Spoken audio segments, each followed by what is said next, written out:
the June Jamboree is today, and it is so creepy that there's no one here. I use the restroom over here for the farmer's market, but it's like a ghost town. Granted, it is like 8:45 in the morning, so.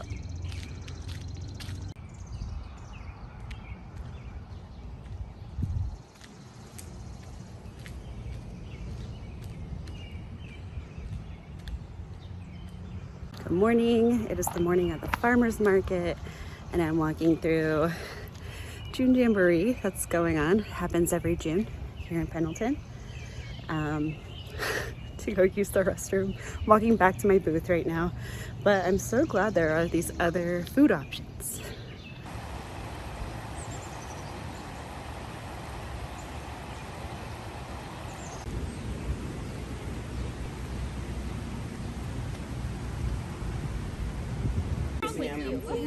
Over there, and you see him, like, oh, look at these candles.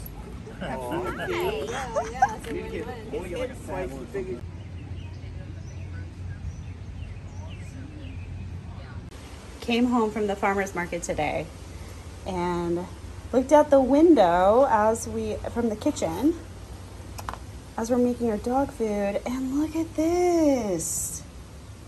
That is so cool. That was not there yesterday. So I can't wait to transfer this baby, give this big one some more space to grow, and these little ones too.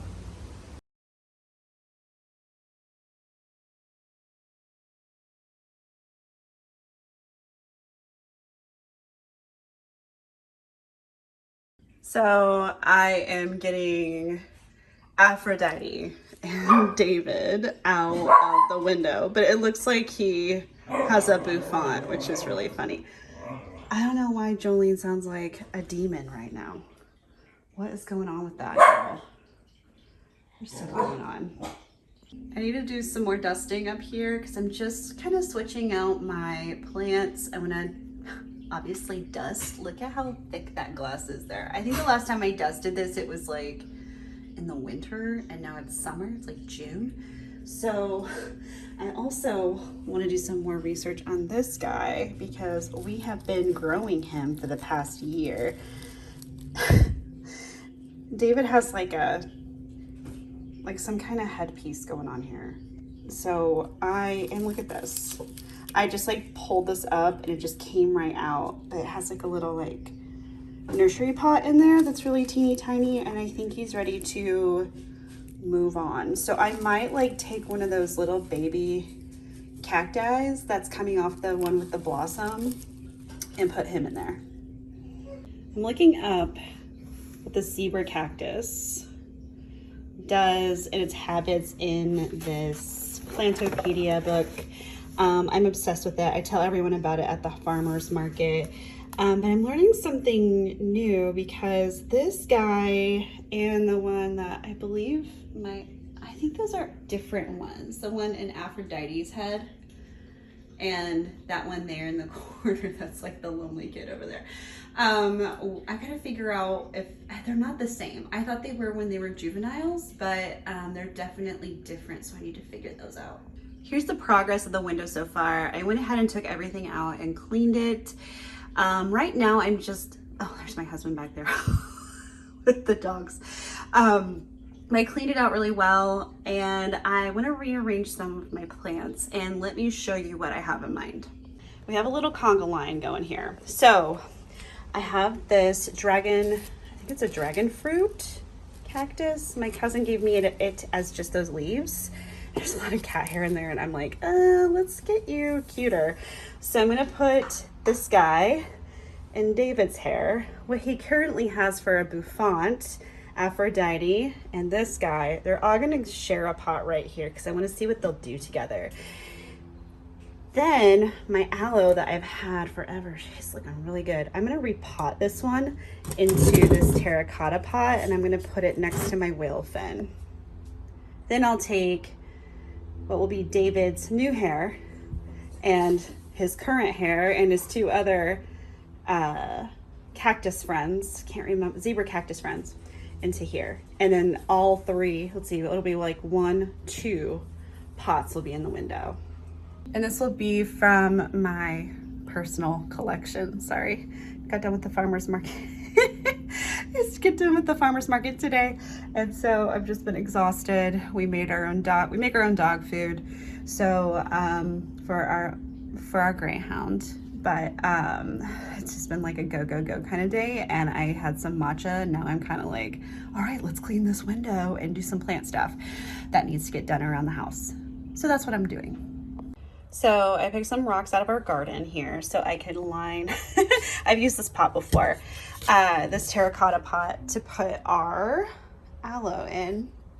And I don't have any coffee filters, but I found a little bit of cardstock out here so I can cover this. So I'll put these rocks in here, put some soil, and then this baby in here.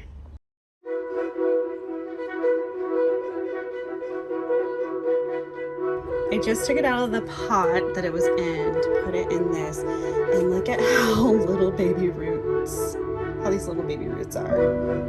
But I'm just gonna check them over and just make sure they look good. There's like a dead leaf there, weird. Make sure we're good enough to pot. So let me check on that.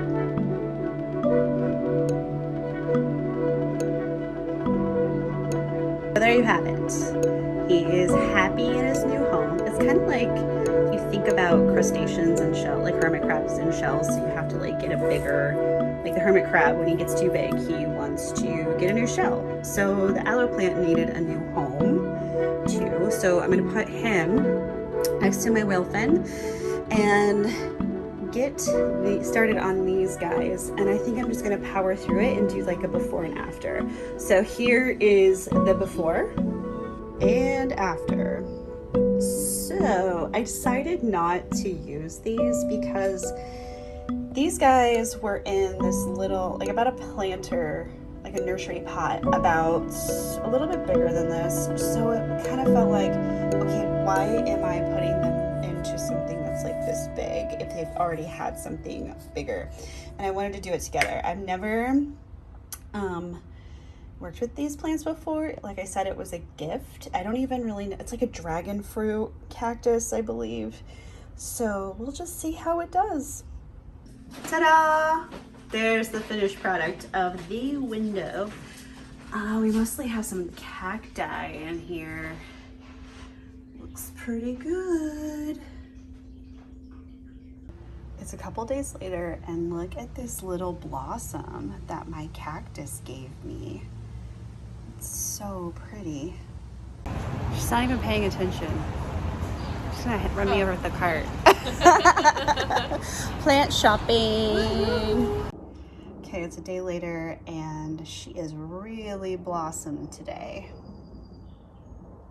It has been a day of doing here at the Witchy Lady. So where you just like wake up, put your hair in a bun, brush your teeth, and like have at it. So from the room sprays that we made a couple videos ago, I have sold 7 of them. I just brought them to market last Saturday, and so that's a lot. Like they haven't been out a week yet, and they are sold out. So what I'm doing is I have some like inventory that I saved for the Etsy shop, but really what I'm gonna do is just like bring it to the farmer's market. There's 7 little slots that can be used, and it's like path of least resistance here, right? All I need to do is just change the quantity in my square, and then it'll be ready to go. Okay, so this is our cured soap, and it's ready to come out of the mold. It's giving me Cheeto vibes, like sparkly Cheeto vibes, but it smells amazing. This is going to be our Fog and Fern fragrance soap that will be ready to sell in the next couple of weeks. And those little bumps on there, they're just little spots from our alcohol that we spray on top with the bronze. So, because I'm like, oh, what are these? All right, so let's get to unmolding. Okay, so here you have it. We have our big soap loaf here. This is like a normal size loaf. So what I'm going to do is cut them down to 2-inch little sections, and I'll just go ahead and put the time lapse on for that. Okay, so I have my loaf here with my soap cutter. I'm going to show you a little bit of bars, a couple of bars. But first, what I like to do is cut off the ends of them because those look a little funky. Sometimes people don't want those in their soap. I don't know what it is, but I mean, the whole thing about cold processed soap is that it looks rustic. It's supposed to look rustic because it's handmade. So I don't know. Okay, so I wanted you to get a better angle of the soap instead of just my face talking. So you can see like this little hole right here is where the wire comes down and cuts it. And then I'm just gonna cut off this very end like I was explaining earlier. Make sure we are nice and lined up. And I'm just gonna, it's almost like ASMR. I got like my one little sliver here, and I'll use that for samples because you can cut them up. Oh man, that smells so good. And hand them out at the farmer's market or in your Etsy orders. So this next one, I'm going to go for the full 2 inches. I'm going to make sure we're lined up properly. All right, here it goes.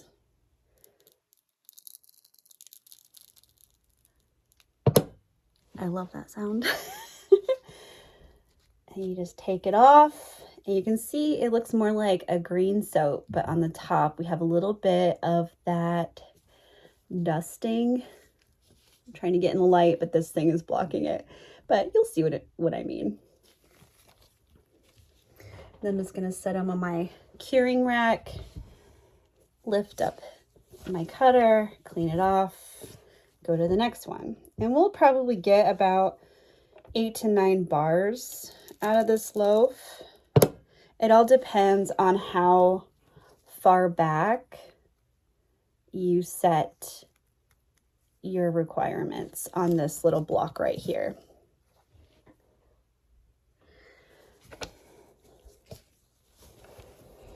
But it's interesting because usually I will wait 24 hours to let this sit in the oven just to, you know, complete its gel phase.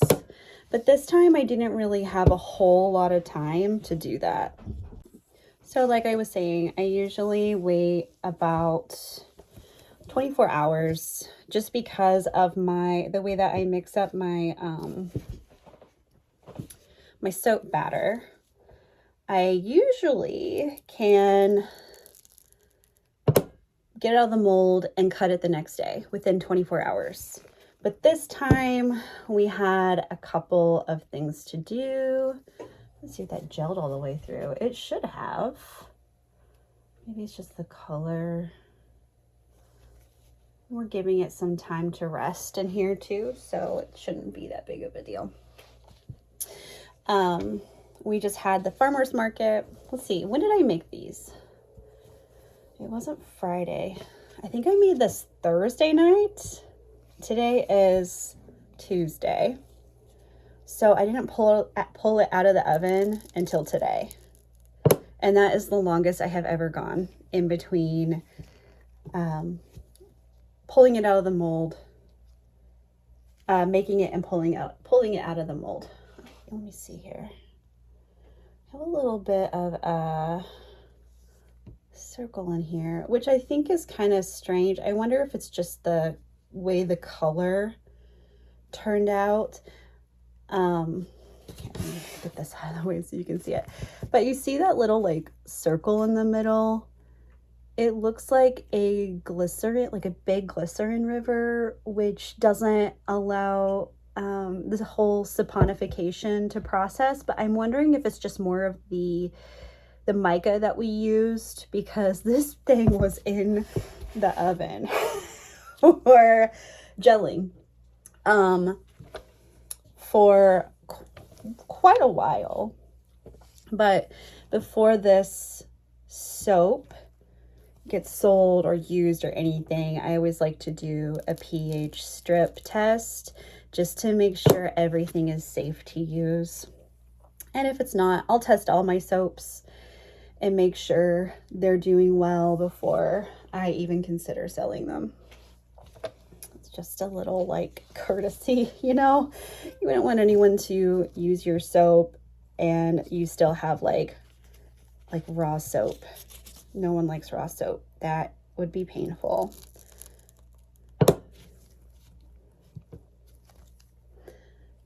Yeah, you can still see that little mark in there.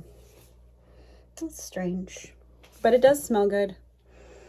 And I will check the pH for it in the next couple of weeks.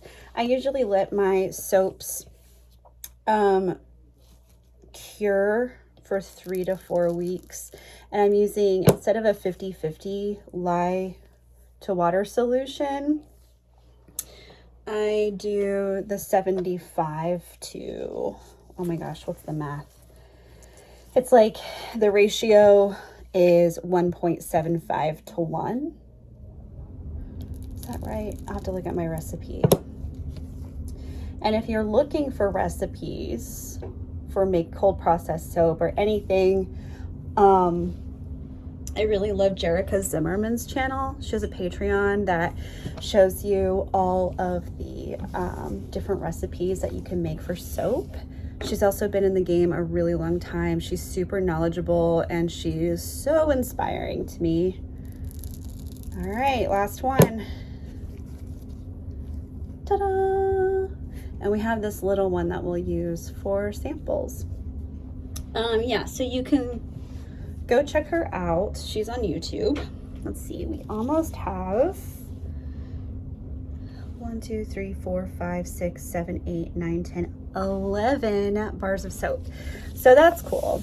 And this is the soap that we made back in, which video was it? I think it was the room spray video, which is our second video, maybe our third. It was our third video.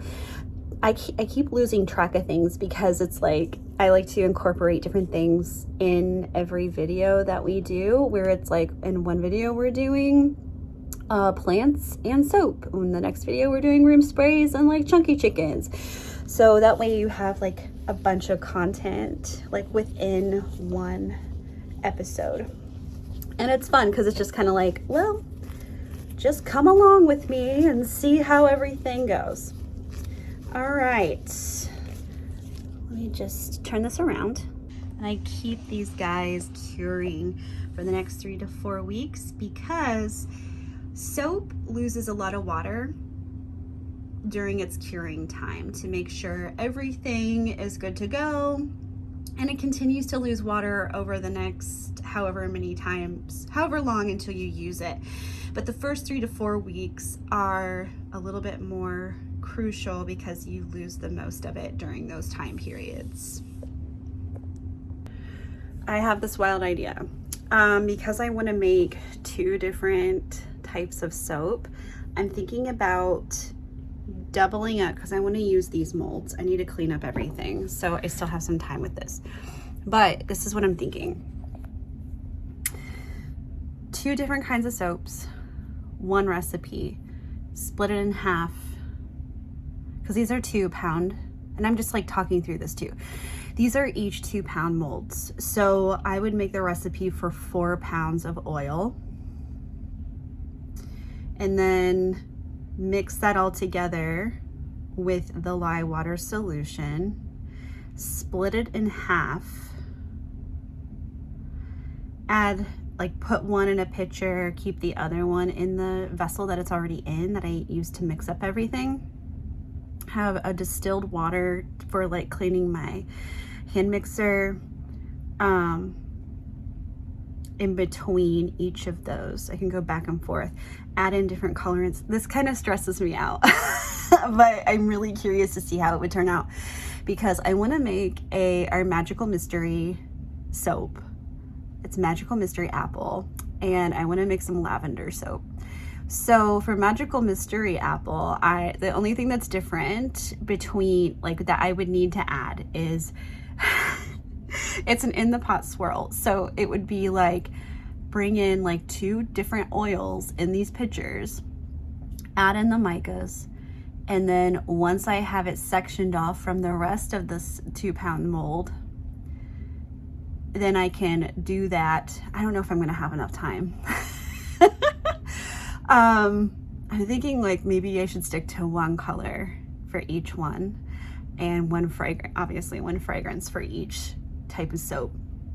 But usually with our Magical Mystery Apple soap, we do the in the pot swirl, which is like with the yellow and the green that I just used for the Fog and Fern soap. And so we're mixing, so then I would need 2 pitchers with the 2 different colorants in it. Pour in a little bit of oil for each, mix those up, and then I could probably just do the swirl in the actual mold is what I'm thinking. And this is something I'll probably do either tomorrow or later in the week. I'm setting myself up is what I kind of feel like, but I think I can make this work. I just need to calculate all my oils and see, or double up on my recipe and see how I can make this work. So there you have it for this week's episode. I hope you enjoyed it. There's going to be a lot more soap making episodes coming up because I have to prepare for Halloween, and everyone seems to be prepared for Halloween by August. And right now that I'm making this video, it's like, what is today? The 11th of June. So I need to get cracking on that. So I'll do some experimenting with the doubling up on the solution, making 2 different soaps in 1 batch, see how that goes, and go from there. But yeah, wish me luck. Thank you so much for watching. If you like what you're seeing, please like, comment, subscribe to our channel, and turn on your notifications so you don't miss anything from the Witchy Lady.